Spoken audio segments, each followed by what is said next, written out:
Olá, bem-vindas ao nosso Clube do Livro. Olá, Já há muito tempo que eu queria fazer um Clube do Livro com LGBT e Viseu. Na realidade, o que eu gostava mesmo era ter ido a Viseu e ter ido ler livros para Viseu. era o ideal. Isso era o que eu gostava. Mas pronto, não tendo sido possível, é ótimo estar aqui, é ótimo estar com vocês. E é ótimo falarmos deste livro. Portanto, o livro de hoje é O Sexo Inútil, da Ana Zanatti. E quer dizer, que é um livro que é bastante interessante, não é? Mas antes disso, íamos falar um bocadinho de quem é a Ana Zanatti, não é? Sim, vamos dar assim um breve lamiré, que é algo que aparece inclusive na capa do livro, na parte de dentro. Então vou-vos ler um bocado, que é para fazer uma contextualização para quem não conhece ou não está tão a par do trabalho atribulado e bastante bom que a Ana Zanatti tem feito ao longo da sua carreira. Então eu vou-vos ler, portanto, perdoem-me se eu me engasgar aqui um bocadinho, está bem? Isto parece coisa à escolinha, já não leio assim há muito tempo. Então, assim, Ana Zanatti nasceu em Lisboa em 1949. Em 1968, trocou o curso de Filologia Românica pelo curso de Teatro no Conservatório Nacional. Ao longo de 47 anos, tem exercido a atividade de atriz no teatro, cinema e televisão e foi, em simultâneo, durante 26 anos, apresentadora da RTP. Recebeu, entre outros, um Sete de Ouro e um Globo de Ouro para a melhor atriz de cinema. Autora e coautora de canções, programas de rádio e televisão, documentários e séries, tradutora de peças de teatro, publicou o primeiro romance em 2003. Tem contos e poemas publicados em diversas antologias e colaborou com jornais e revistas, desde o extinto semanário 7 à revista literária Os Meus Livros e às revistas Biosofia, Elle e Egoísta, entre outras. Dedica-se a causas como a condição feminina. Em 1984 foi uma das 25 mulheres escolhidas para representar Portugal em Bruxelas pela Comissão da Condição Feminina da CEE. Defesa dos direitos LGBT, conservação da natureza e defesa do ambiente, defesa dos direitos humanos e dos animais, e recebeu os prémios Rede ESECO, peço desculpa, em 2009 e 2012, e o prémio Arco-Íris em 2011. Também podemos falar dos outros livros. Exatamente. Os que também são muito bons. Sim, são excelentes, são excelentes. Nós temos quase todos. Acho que só nos falta um. O primeiro romance, então, foi Os Sinais do Medo, que é um livro fabuloso. Sou muito suspeita, porque já li uma data de vezes. Em 2005, O Agradece o Beijo. Temos a trilogia dos contos infantis O Povo Luz e Os Homens Sombra. Foi em 2006 com O Segredo da Romã. Em 2007 com O Planeta Adormecido, que foi adaptado ao cinema pela RTP em 2010, e em 2008 A Grande Travessia. Portanto, estes fazem parte da trilogia de contos infantis. Tem o Teodorico e as Mães Cegonhas, que também é um conto para crianças, que foi editado em 2011, que é fabulosa a história. E Onde é que está o Amor, que é um romance em 2013, e, portanto, O Sexo Inútil, que é conotado como ensaio e que saiu em 2016. E sim, eu estou cheia de inveja, Alexa, porque tu tens a segunda edição e nós temos a terceira. É, eu tenho a segunda edição.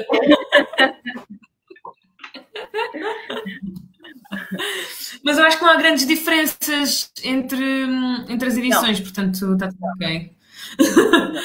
É muito triste é quando a gente tem a edição mais recente, que é tipo a quarta ou a quinta, e tu sabes que houve mudanças e que coisas que a pessoa alterou, coisas que a gente já não tem acesso, e é que é triste. Agora assim não. Vocês lembram-se? Força.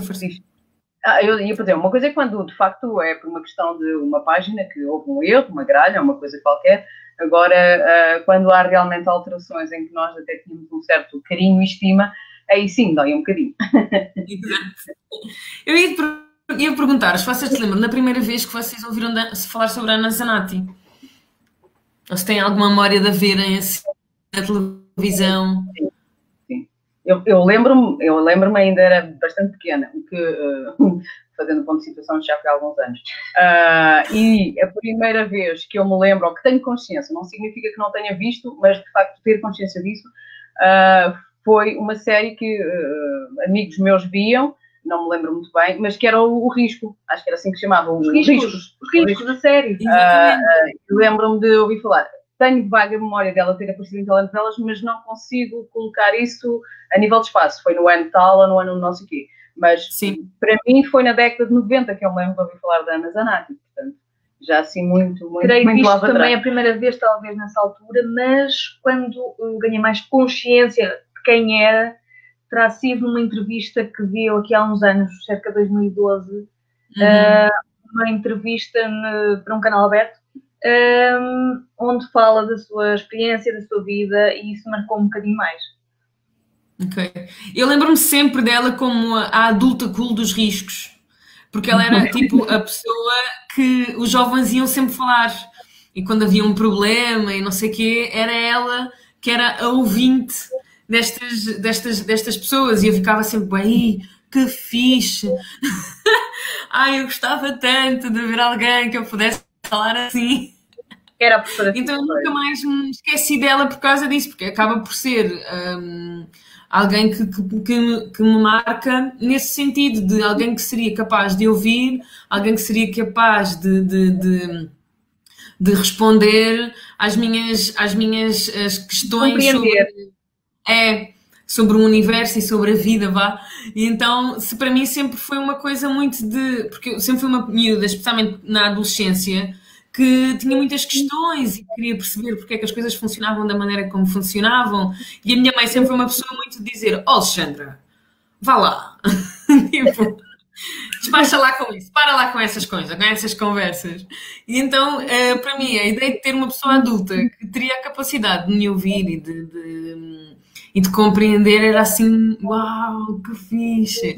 Para além disso, acho que foi a primeira mulher lésbica que eu vi assim no panorama nacional.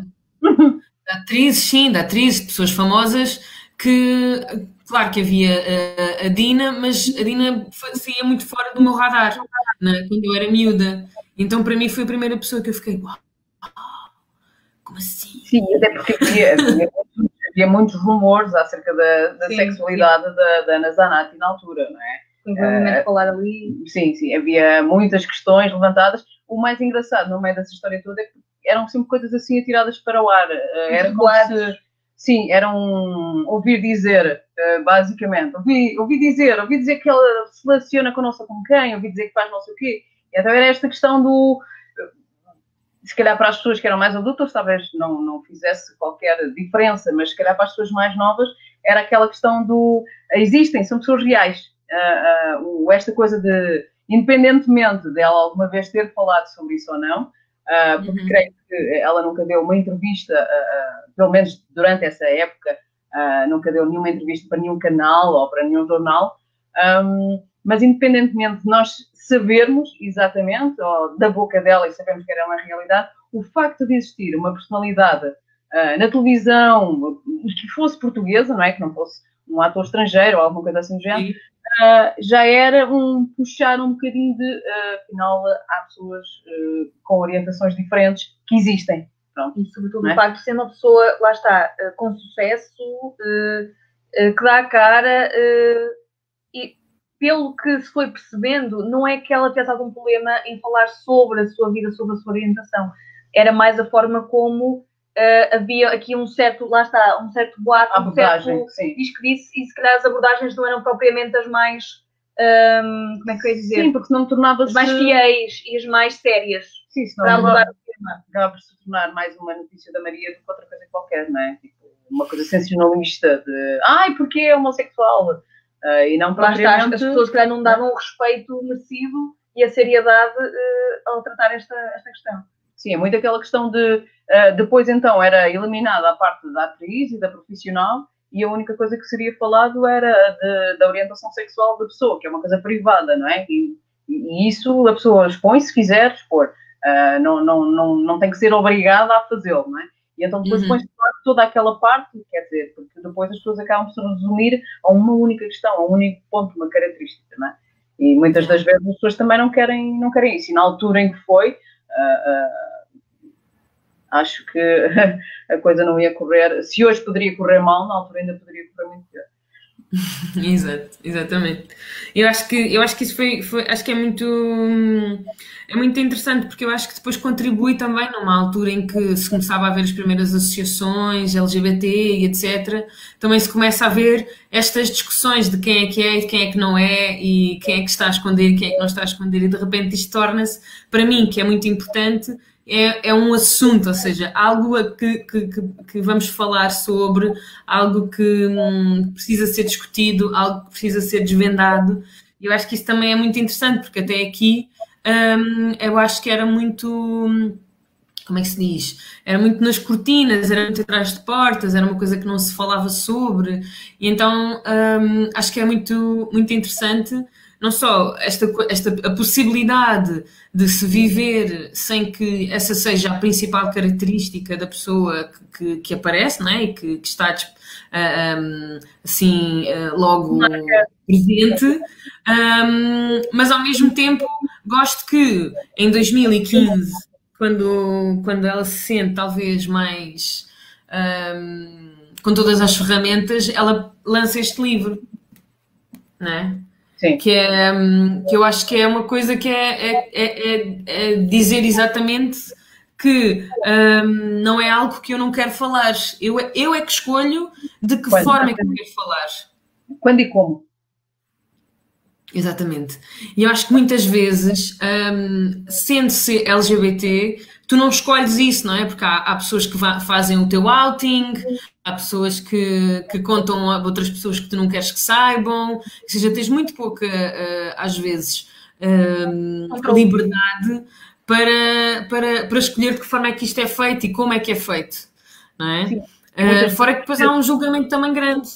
Sim, muitas das vezes acabas até por resolver fazer o teu coming out por uma questão da situação em que te aparece à frente, porque se calhar chega a altura e dizer, pá, já chega, pronto, e é assim e acabou, e não há mais nada a conversar sobre isso. E realmente é essa a questão, não há uma marcação de data e hora para dizer, eu vou fazer naquele dia porque sim, pronto, porque está marcado no calendário, não é?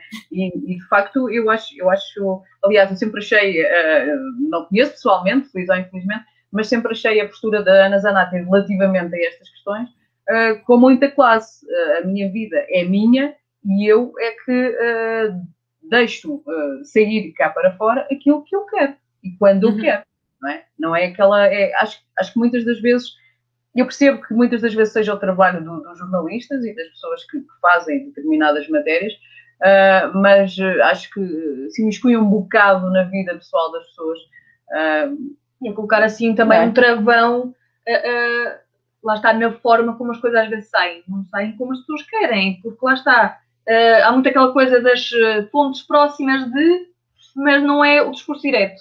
E às vezes isto pode fazer uma grande diferença. Se vocês tivessem que dizer um livro favorito que têm dela, qual seria? Fácil. Os Sinais do Medo. Os Sinais do Medo, definitivamente. Adoro como tu hoje tipo... Sim. Não combinámos. Não.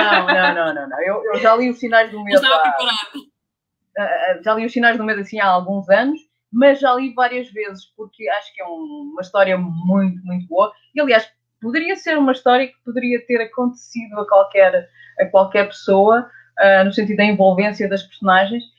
Não vou ainda mais do que isto. E para mim, sim, foi a cereja no topo do bolo de todos aqueles que eu já li dela, sim.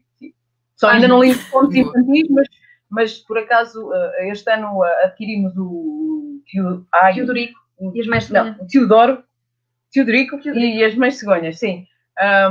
Foi assim um achado, porque ele estava num Saldos, por assim dizer, numa livraria aqui em Viseu, e eu olhei para ele e não tinha percebido que livro era. E então depois li 2 vezes e disse, é já.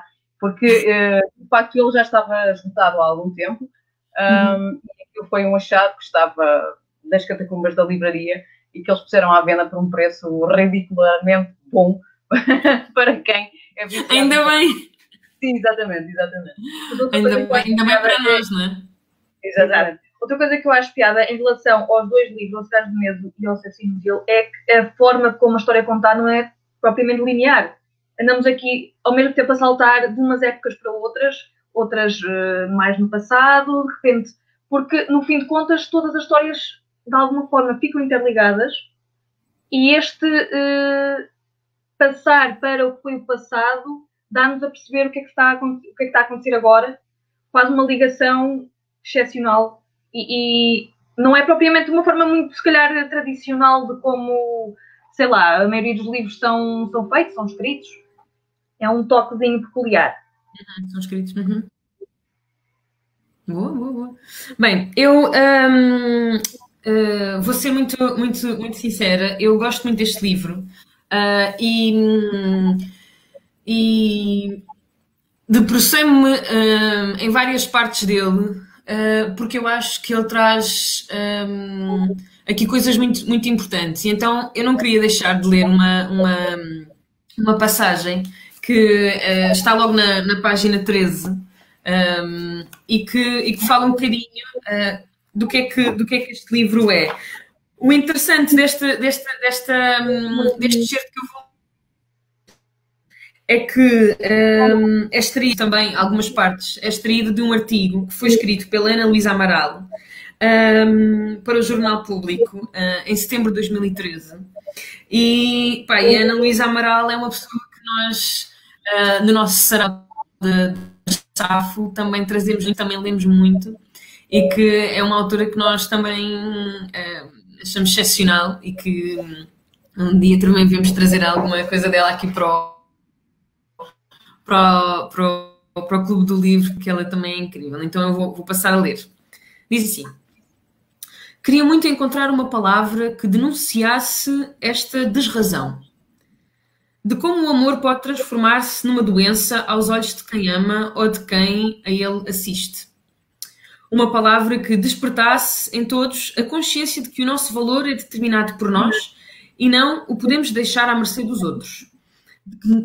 De que não podemos transformar a nossa dignidade e liberdade de ser numa espécie de ação cujo valor sobe e desce consoante as tendências do mercado. Eu adoro acho que isto é super válido e super contemporâneo para os momentos que estamos a passar hoje, não é? Quando vemos tantas pessoas numa altura de Covid a passarem por tantas coisas, acho que esta parte foi mesmo tipo, oh meu Deus, o que é que a gente faz com isto? Então, pronto. Mas continuando. Uma palavra que, mesmo quando sentimos que alguém desrespeita ou não reconhece a nossa humanidade, quando somos excluídos e ofendidos, mantivesse bem presente a nossa identidade e lhe desse a possibilidade de se manifestar na sua plenitude. Uma palavra que não permitisse que a nossa face vulnerável, o desejo de agradar, os medos e inseguranças abrissem uma brecha na nossa mais profunda identidade e uma mão estranha se apropriasse do que é nosso por direito inato. Não tenho essa palavra.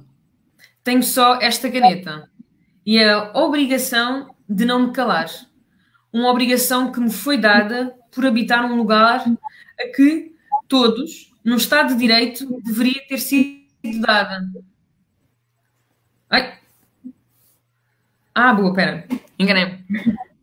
No Estado de Direito, deveriam ter sido direito. Assim é que é.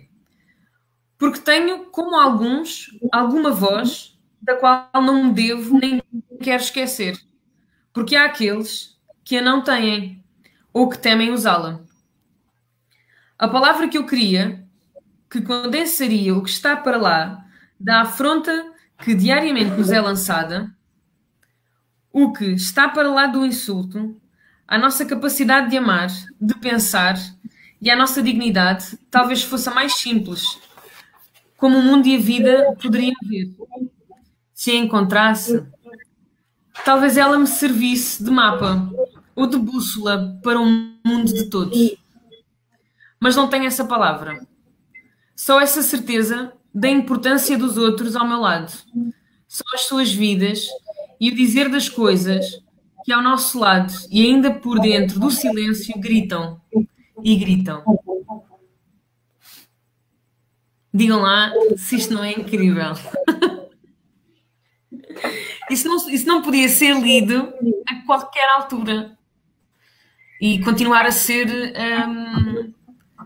tão correto e tão próprio para essa altura, independentemente de que escolhêssemos lê-lo.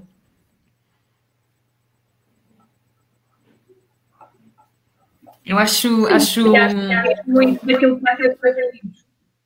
Como? Acho que é uma introdução feita para aquilo que vai ser o livro.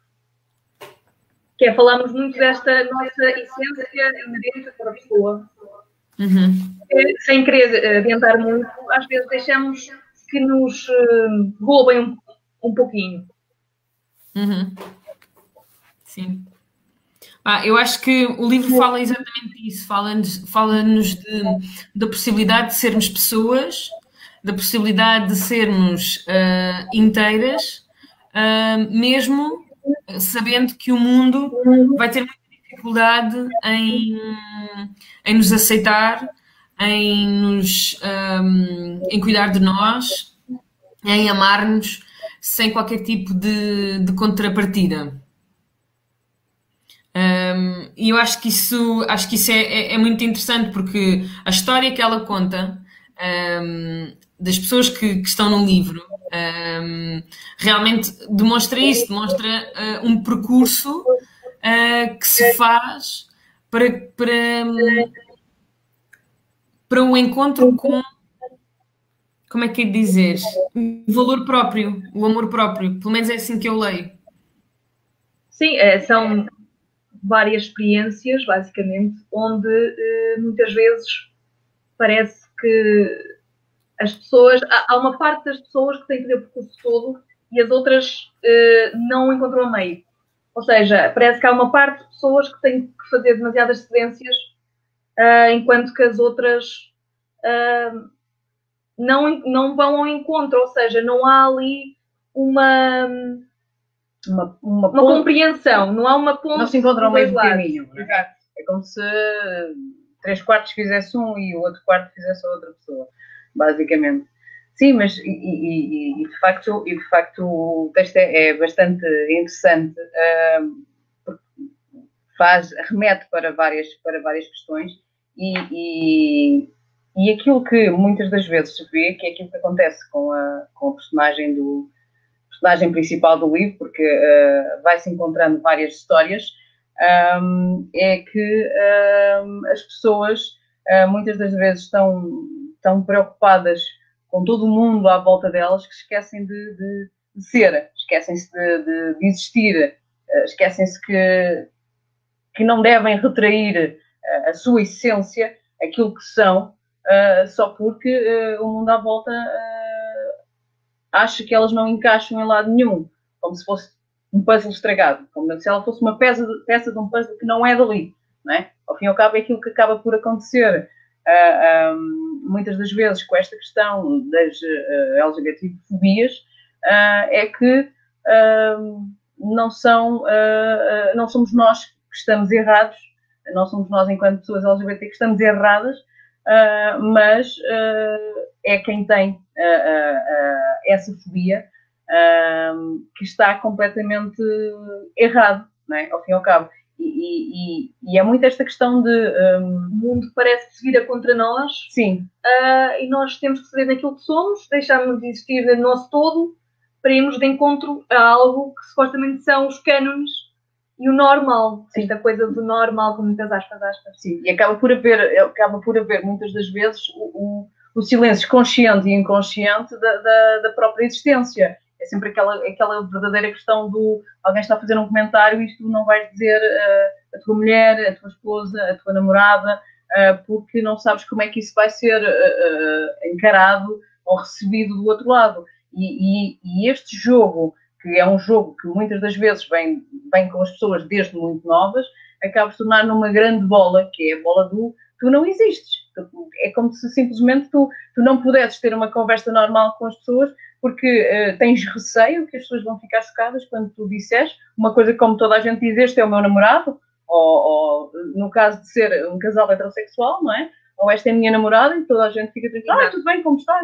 E a partilha fica sempre a quem? Portanto, tu nunca existes como pessoa, portanto, tu nunca tens uma relação, tu nunca falas dos teus afetos, tu nunca choras baberranho porque terminaste uma relação, porque vais ter que dizer que foi com ela ou com ele, depende das situações, não é? Portanto, ao mesmo tempo é esta questão de, se tu começas desde muito cedo, a partir do momento em que tu te sentes como tal, a inibir e a enclausurar os teus sentimentos, as tuas reações, a tua vida, tu nunca vais ter voz, tu nunca vais existir, é tal situação, tu vais andar perdida. Porque mesmo que te deem uma bússola, se tu não quiseres libertar-te dessa enclausura, tu vais continuar perdida, não é? Enquanto pessoa. Porque nunca vais existir na plenitude. Vais ser aquela pessoa, mas aquela pessoa não tem relações, não tem sentimentos, não existe. Não é? Porque também depois não falas de tudo o que preocupa, porque até pode preocupar a questão familiar, mas porquê que preocupa?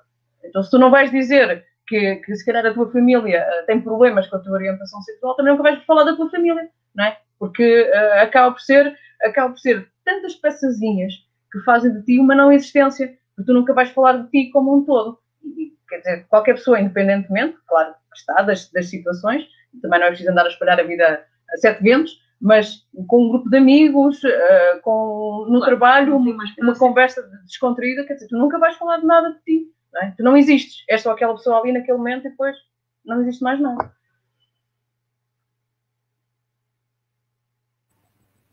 Eu estava aqui a pensar numa passagem do livro exatamente que vem de acordo com aquilo que nós estamos aqui a falar exatamente sobre isto, que é a página 320, em que a personagem fala da sua paixão pela Sarah.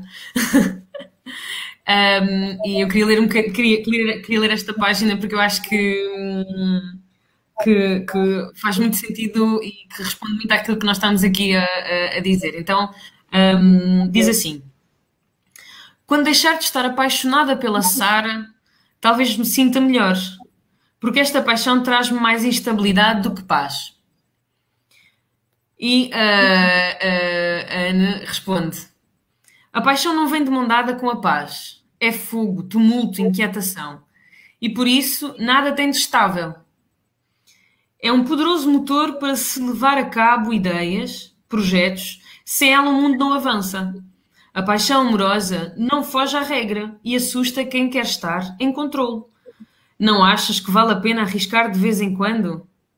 A Marguerite Duras, de quem tanto gostamos, dizia: se não se passou pela obrigação absoluta de obedecer ao desejo do corpo, isto é, se não se passou pela paixão, nada se pode fazer na vida. E depois a nossa personagem diz: espero que falte pouco para recordar estes momentos, sorrir e respirar de alívio. Ao que a Ana responde: está nas tuas mãos. A prova é difícil, mas não insuperável. Vamos em frente. Hoje, sobre o signo da Oprah. Quem é que não gosta da Oprah, não é? By the way. Que um dia comentou, diz ela: quem diria que eu, que estudei numa escola segregada, ou seja, segregada por raças, não é? Iria chegar aqui. Deixo-te mais uma frase da tal entrevista, que é uma entrevista da Oprah. Compreenda que o direito de escolher o seu próprio caminho é um privilégio sagrado. Use-o. Insista nas possibilidades.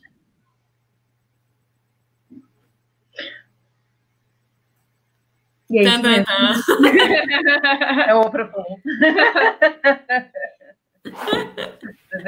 Quando a Oprah fala, ela diz.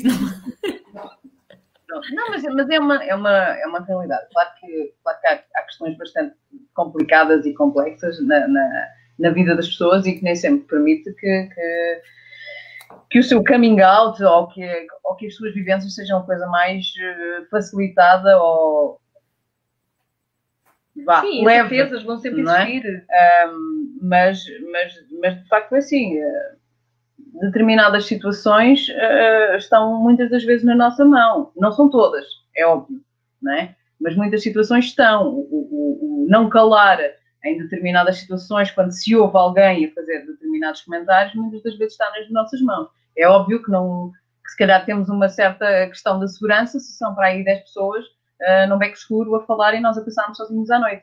Pronto. Mas fora isso, acho que determinadas situações estão nas nossas mãos, sim. E somos nós um bocadinho que temos que fazer por isso, não é? Para calar um bocado determinadas coisas. Que isso tem a ver com esta coisa de escolhermos alguma coisa, ou seja, o facto de ser uma pessoa que à partida é vista como diferente implica muitas vezes termos que fazer escolhas difíceis. Implica muitas vezes sermos exatamente desta zona de conforto, desta coisa destas situações de paz. Acredito que muitas vezes a escolha seja exatamente a paz e não a escolha difícil. E isso é perfeitamente legítimo, quer dizer, nem sempre nós temos a capacidade ou a força psicológica, vamos dizer assim, para irmos pelo caminho mais difícil. E isso significa que estamos, se calhar, a negar um pouco de quem nós somos, mas ao mesmo tempo, quer dizer, não há muito que nós... muitas vezes, escolher a paz, ou pelo menos a tranquilidade naquele momento, é mais importante, ou é a nossa primeira escolha. Um bocadinho mais seguro, às vezes, numa fase, não é? Quem sabe se noutra altura, com as mesmas ferramentas, a decisão não era outra. Mas, por vezes, não é? Temos que fazer o caminho, não propriamente pelo mais fácil, em detrimento do que é difícil, não propriamente essa a escolha, mas naquilo que é mais seguro para nós, para quem está à volta, muitas vezes também, temos que ver o panorama completo. Não quer dizer que seja fácil, mas lá está, às vezes esse anular um bocadinho daquilo que somos, lá está, é o caminho mais seguro naquele momento e a decisão mais acertada. Sim, e agora lembrei-me de algo que é uma coisa que me choca cada vez que alguém fala e diz essa palavra, porque para mim tem um significado completamente diferente, exatamente. Não tem o significado bonito que as pessoas acham que é a tolerância. E então vou-vos ler uma citação de José Saramago, que está na página 17 do livro, e que diz assim: eu sou contra a tolerância, porque ela não basta. Tolerar a existência do outro e permitir que ele seja diferente ainda é pouco. Quando se tolera, apenas se concede, e essa não é uma relação de igualdade, mas de superioridade de um sobre o outro. Por isso é que eu acho que sempre... eu não tenho nada contra os gays, mas eu tolero. É uma coisa assim um bocado...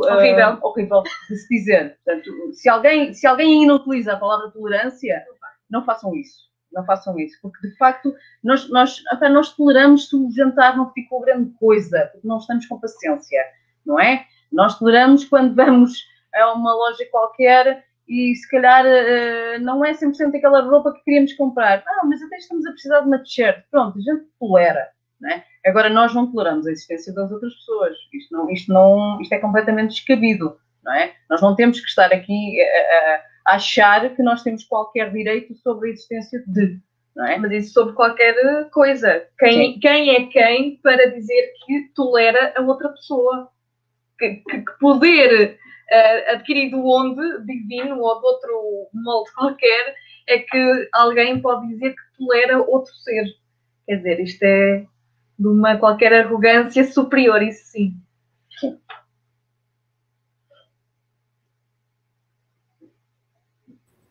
Não podia concordar mais. Ainda ontem falávamos sobre a ideia de integração, e se discutia que a integração tem um grande problema, que é ele normalmente não permite a celebração da diversidade. Ela normalmente não permite que realmente as pessoas possam ser no seu todo. Ela diz que tu podes ser incluída ou podes ser aceite se respeitares esta e esta e esta regra. Ou seja, é condicional. Então, aqui é um bocadinho esta questão, é quando é que nós podemos algum dia existir sem condição, sem termos que ter sempre uma contrapartida para ser aceitos, para ser valorizados, para ser amados, para viver uma vida condigna, para viver uma vida em que somos tidas como seres humanos, não é? Em que não precisamos de ser mais qualquer coisa, só precisamos de ser quem somos. E eu acho que isso é uma coisa que é abordada no livro de uma forma muito humana e muito e que vai muito de encontro à experiência que muitas de nós tivemos, que é escrever uma carta ao teu pai a falar de quem tu és, porque não consegues ter esta conversa cara a cara, com medo de qual será a reação, que é quando tu percebes, ou quando vem o medo, mesmo antes de fazeres o teu coming out, ou de saíres do armário, porque a conversa que a mãe e que o pai têm em casa é já viste? Quando aparece tipo aquele programa na televisão que fala dos gays, notícias, exato. Ou as marchas, não é? E o que os pais dizem é que horror, já viste? E alguém diz, não, mas ainda bem que na nossa casa isto não acontece, não é? Não, somos todos normais e então eu acho que isso é muito... Acho que é muito fixe a forma como depois, esta coisa quase filosófica, né, da ideia do valor, do ser, depois no livro ela é abordada assim com estas experiências do dia a dia que cada pessoa pode ter e que pode ter passado e que pode viver. Então é por isso que eu acho que ela é assim tão importante e tão bem escrito, porque ao mesmo tempo nos dá ferramentas para fazer uma reflexão quase filosófica pelo valor da vida e das pessoas enquanto seres humanos, também nos dá uma coisa muito terra a terra e experiências muito do dia a dia que tantas nós passámos tantas vezes. E faz reflexões sobre, antes de se calhar de outras questões, nem sempre as relações familiares são fáceis, não é? Quantas vezes a relação dos filhos com os pais e vice-versa tem entraves, quanto mais não seja de falar abertamente sobre os temas, não é? Nem sempre antes de, até às vezes, os próprios filhos se conhecerem e começarem, se calhar, a ter a sua própria opinião e discordarem com os próprios pais. Às vezes há famílias em que não há grande espaço sequer para se discutir certas coisas, ou seja, logo isso à partida dificulta uma data de situações, não é? Sim, quando não há comunicação, quando as pessoas não têm essa abertura, muitas das vezes, porque lá está, a minha mãe tem uma frase que costuma dizer, é que nem os filhos, nem os pais, progenitores, têm um livro de instruções. Portanto, as pessoas vão aprendendo com o tempo, com os erros, com as coisas que muitas das vezes viram e ouviram e que não fazem porque não concordam. Portanto, há esta questão de, muitas das vezes, são os próprios progenitores que também não sabem lidar com determinadas situações. Não significa que não as aprendam mais tarde, até com os próprios filhos e filhas, mas nem sempre as casas têm abertura, nem sempre as pessoas sabem quem são. Nós muitas das vezes, se calhar, com o passar dos anos, vamos continuando a questionar-nos quem era o meu pai, quem era a minha mãe, quem era a minha avó, dependendo da pessoa que tenha educado, porque não sabemos a história completa, não é? Quem eram, como é que foram enquanto adolescentes. Portanto, há um número de questões que depois são transpostas quando as crianças começam a crescer e surgem uma data de questões, nomeadamente a orientação sexual, a identidade de género e características sexuais e por aí adiante. Porquê? Porque se nem cada um dos pormenores que provavelmente poderiam compor a relação entre família, não há essa abertura, não se fala de sexualidade, porque ainda é muito considerado tabu, e quando muito o pai, agora, se houver um pai, o pai vai falar com o filho, a mãe vai falar com o filho, ainda há muito esta questão. Portanto, isto não não é uma coisa que se passava só há 30, 40 anos atrás, ainda é uma coisa que existe hoje em dia. É quase perguntar a qualquer jovem adolescente, a pessoa que te educou, que te criou, falou contigo sobre sexualidade, ou quando muito a resposta deve ser, disse para usar preservativo, e já não vão. Agora tu amanhã. Sim, mas não há abertura para... Não engravides, não me chegues a casa grávida. Exatamente, pode chegar bêbada, grávida é que não. Pronto. Mas não há esta abertura para falar dos temas, lá está esta questão. As notícias que passam na televisão e eu digo, aqui em casa não há, aqui em casa não se vê, porque isso é o vizinho, o tio, o sobrinho, ou não sei quem lá afastado que é assim, não é? Que tem essa característica. Pronto. E de facto eu vou meter-me para outra frase da Ana Zanatti, em que ela diz, na página 34, eu gostava de deixar agora aqui na página, eu sei que é na página 34, pronto, mas eu vou dar a ideia, em que ela diz, numa família raras são as pessoas que se conhecem, amam e aceitam verdadeiramente. Pronto. E de facto é uma realidade, porque quantos de nós é que se calhar estamos a pensar se conhecemos efetivamente todas as pessoas que compõem a nossa família. Quando falo família, falo nos mais próximos. Eu sou franca e nem sequer sei quem são metade das pessoas da minha família. Mas falo nas pessoas que me são mais próximas e muitas das vezes nós não sabemos determinadas questões, não é? Parece aquela coisa básica dos filmes românticos. Tu sabes que música é que tu gostas e tu sabes que cor é que gostas. E às vezes nós damos por nós a pensar, nós não sabemos isso. Ou alguém calha numa conversa de amigos, meu pai fazia isto quando era miúda, a minha mãe fazia isto e não sei o quê. E tu ficas assim a pensar, não sei, não me recordo. E muitas das vezes, lá está, não há abertura sequer para as pessoas falarem da sua infância. Muitas das vezes há uma falha muito grande, porque há falhas há questões das diferenças geracionais, e chega uma altura que as próprias crianças também não sabem se têm abertura para falar com as pessoas que as educam, porque acontece em alguns casos, felizmente, as pessoas até fazem o seu coming out a medo, e depois, eu já sabia, isso não é novo para mim. Lá está, infelizmente isto não é a regra, porque poderia ser, e ser esta coisa da aceitação e do respeito acontecesse mais vezes e éramos todos mais felizes. Lá está, se houvesse a partir da abertura para se falar sobre um bocadinho de tudo enquanto as coisas decorrem, se calhar essa coisa do coming out não era uma coisa de chegar e, olha, acontece isto. Se calhar era uma coisa muito mais gradual e muito mais fluida. Sim, entendem? Esta coisa não seria tenho sentimentos por. Não seria o choque. Ok, então o que é que sentes? Então, ok, vamos lá. E não esta coisa, se calhar, um pouco mais abrupta, às vezes, para quem está do outro lado, de então, espera lá, ok. E depois daí, então, processar as coisas. Lá está. Isto às vezes também diz muito de quem são as próprias famílias. Sim, sem dúvida. Ou quem não são. Lá está. Ou desta dinâmica que poderia existir, este diálogo, esta comunicação, que se calhar até evitaria, se fosse uma coisa muito mais fluida, muitos até conflitos, muitas discussões. Lá está, porque isso denotaria que as pessoas realmente se conheciam, havia uma abertura para se conversar sobre as coisas, para se sentarem, para abordarem. Então, o que é que sentes?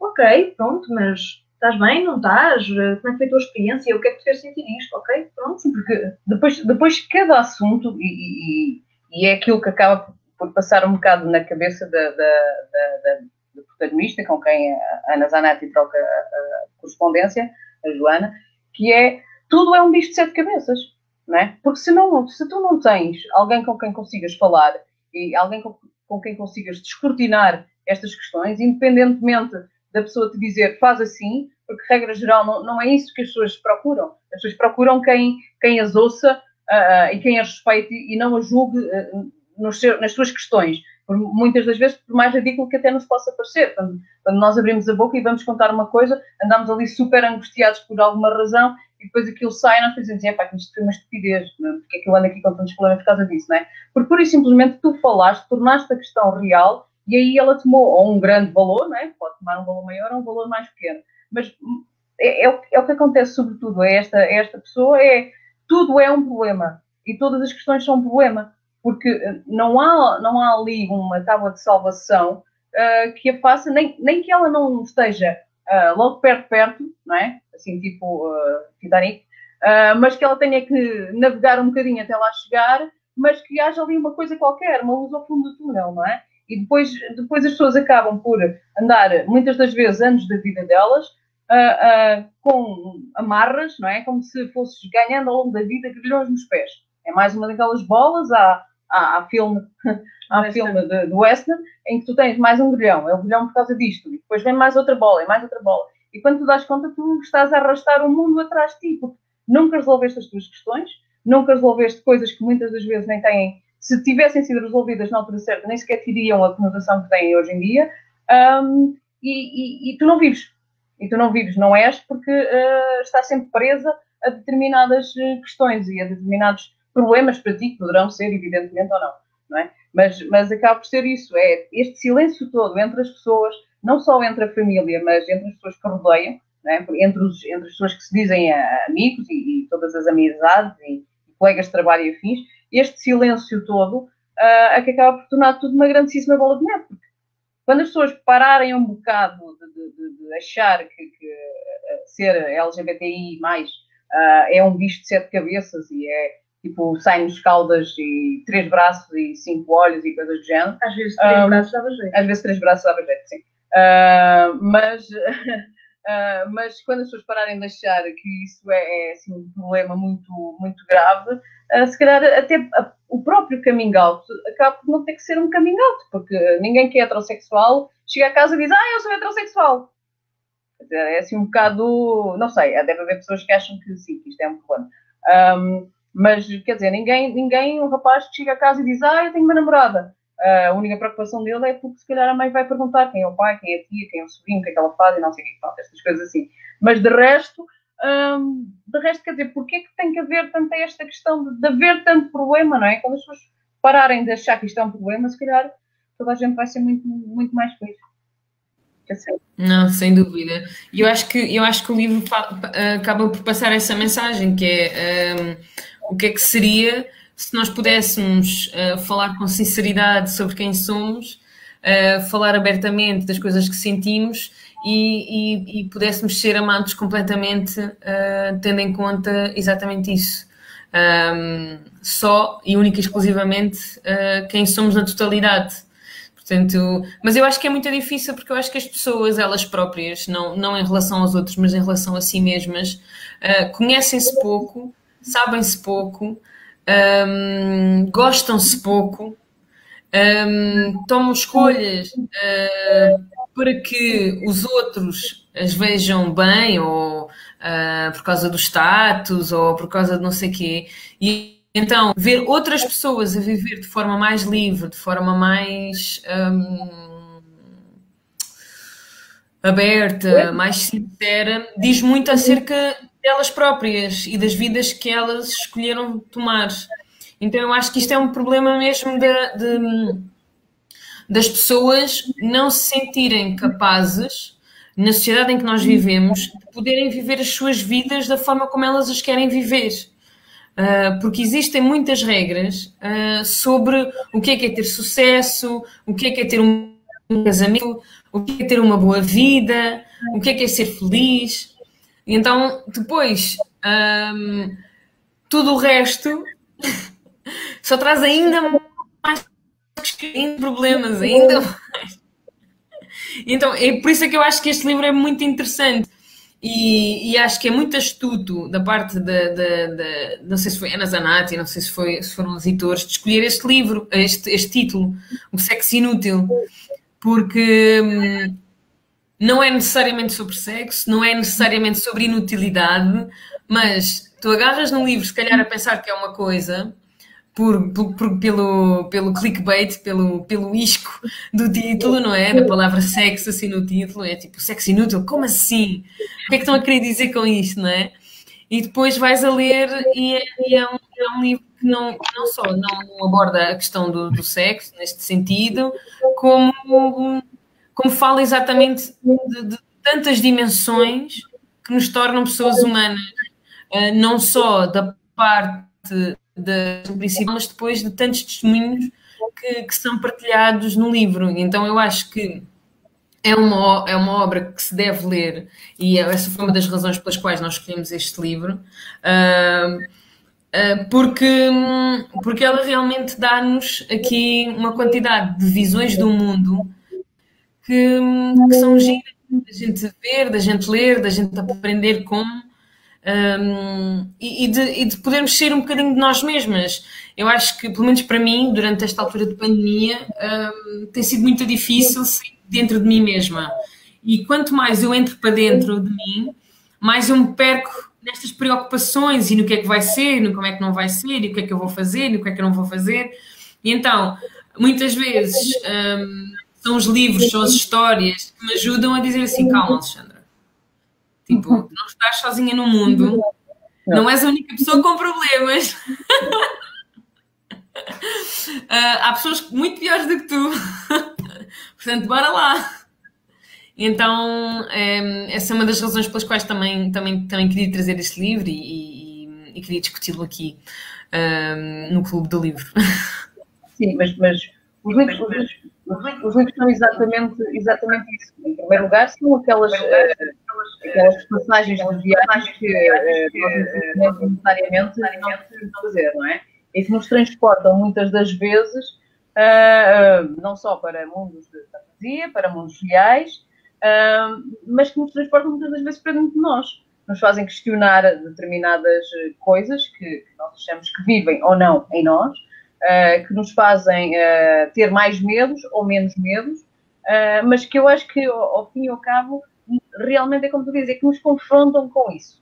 Pronto. E isso é extremamente importante. É tu seres confrontado com a tua existência, com quem tu és, que não tenhas problemas em que te caia uma lágrima. Só uma? Não, às vezes são várias. Há livros em que eu acho que já vale mais levar o pacote de lenço de papel logo para ali, porque já sabemos o que é que vai acontecer. Há escritores assim. E agora até já me perdi. Mas a verdade é que é mesmo isso, é que os livros são, para mim, pronto, mas eu ainda me agarro muito à questão do papel. Os livros são uma fonte de conhecimento e sabedoria, nem que seja para tu dizer, este livro é horrível, eu não quero voltar a ler. Pronto. Também acontece isso. Recentemente aconteceu-nos isso. Não, mas não vou contar a história que é muito má. Não, tu tens que nos dizer qual é que é o livro para nós não lermos. A gente depois diz em chat. Eu não queria estar a ok. uma coisa, vou só dizer assim uma coisa sutil. Nós comprámos o livro porque falava de temática LGBT, mas é o gosto de cada um, atenção, mas o livro saiu demasiado pornográfico para o meu gosto. Pronto, é só isto que eu vou dizer, mas não vou dizer o título. Também não vou passar a promoção dele, mas fazia corar as pedrinhas da calçada. Pronto. E então, basicamente... Não, eu não sou uma pessoa pública, pá, mas não é a minha cena, pronto, eu não gosto. Não, mas às vezes também é interessante nós, lá está, filosofarmos um bocadinho sobre o que é que andamos aqui a fazer, o que é que não andamos a fazer, o porquê que as coisas são assim. E acho que este livro, em relação à temática LGBT, foca muito nisso. E eu gostava também de frisar isto, que às vezes as pessoas são vistas, lá está, enquanto seres sexuais, e não enquanto em seres que são capazes de amar e de gostar e de terem sentimentos. E às vezes estas coisas de o LGBT é isto, o LGBT é aquilo, as pessoas são iguais às outras. E amam e gostam e têm sentimentos sobre si, sobre os outros, sobre o mundo e tudo em geral. E lá está. E acho que é um bocado isso o trocadilho engraçado que o título quer dizer, que há pessoas que acabam por ser inúteis aqui, invisíveis. Já para não falar, estamos a falar numa relação de duas mulheres que são completamente invisíveis, não é? Porque então o que é que elas vão fazer? Ninguém refere a questão de pessoas podem amar, podem gostar, podem ter sentimentos. E isto se calhar, se formos por aí, então o que é que andamos aqui a fazer? No fim, o que é que nós levamos? Se não é um bocadinho isto? Acho que também o pensar às vezes nisto, no cerne, ok, isto é demasiado filosófico se calhar para esta hora, mas o que é que andamos aqui todos a fazer, não é?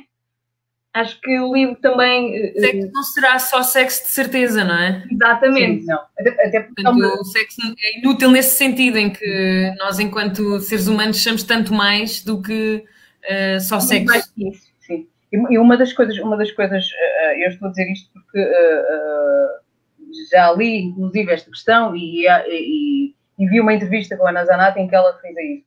Uma das questões relativamente ao nome do sexo inútil é, nomeadamente, o sexo sem procriação. É esta a inutilidade que o sexo sem procriação tem. Ou seja, as pessoas deixam de ser inúteis porque um sexo entre duas mulheres não há procriação. Um sexo entre dois homens não há procriação. E depois tudo isto parece toda uma inutilidade para determinadas pessoas. Atenção, não estamos a dizer concordamos com isto. Diz muito sobre o sexo em geral. Sim, exatamente. Mas que o sexo é só para procriar. Já voltamos à outra, não vamos entrar por aí. Mas o sexo não é só para procriar. Não é? O sexo também é para as pessoas terem prazer, para as pessoas explorarem, para tudo e mais alguma coisa. E porquê que é tanta esta importância com o sexo? Não é? Porquê que também não é importante as pessoas sentarem-se as duas e verem um filme? Isso também não faz uma relação, mas que os heterossexuais também só fazem sexo. Não é? Esta importância e esta conectividade que estão... Não, e depois assim, só fazem sexo para ter filhos, como é óbvio. Os heteros só fazem sexo para ter filhos, claramente. E ainda bem que não acontece sempre, porque senão nós estávamos hiper mega povoados, não é? Porque, já estamos!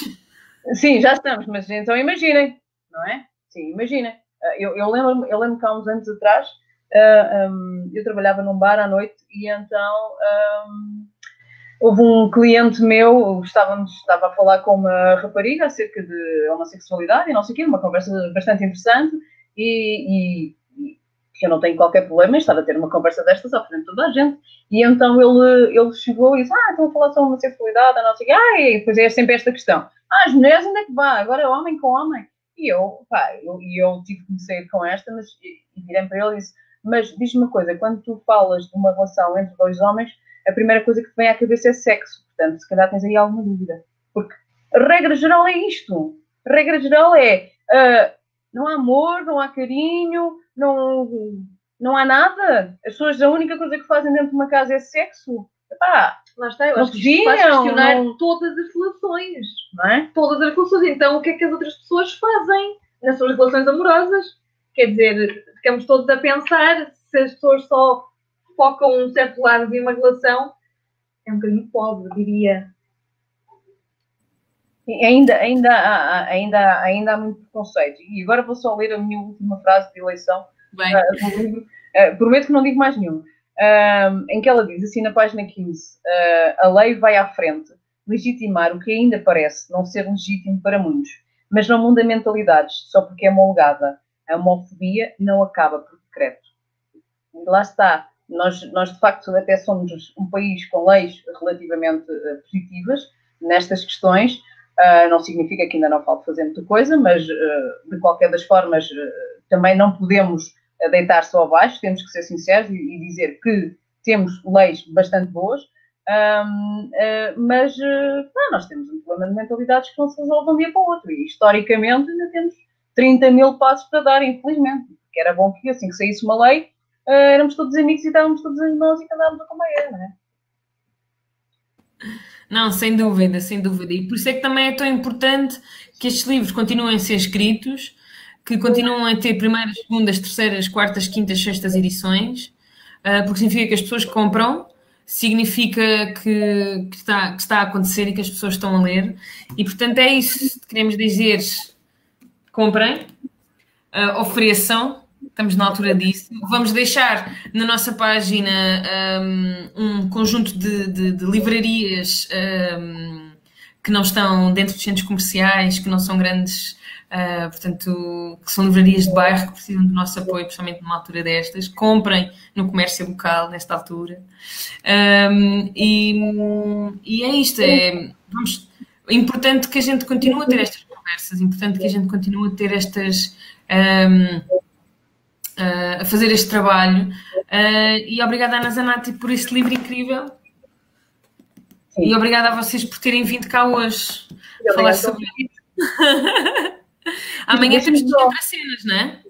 Deixa-me só acrescentar uma coisa naquilo que tu falaste. Eu não sei o link exato, mas existe uma coisa que é a rede de livreiros portuguesa, que é uma rede de livrarias. No caso de muitas das vezes as pessoas não conseguirem encontrar um livro, chegam a uma livraria e vão pesquisar, não tem, e vão-se embora e saem de casa. Mas isto muitas das vezes, o que é que acontece?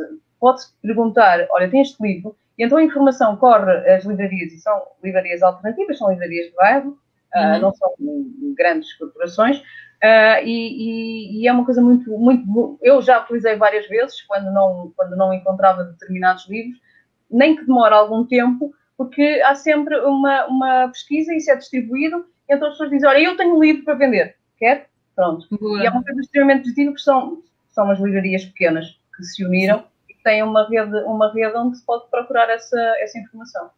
Amazing. Continuação de bom fim de semana. Beijo. E até amanhã, Entre Cenas, às 4. Às 4, exatamente. Até amanhã. Exatamente. Até amanhã. Obrigada, Alexa. Tchau, tchau.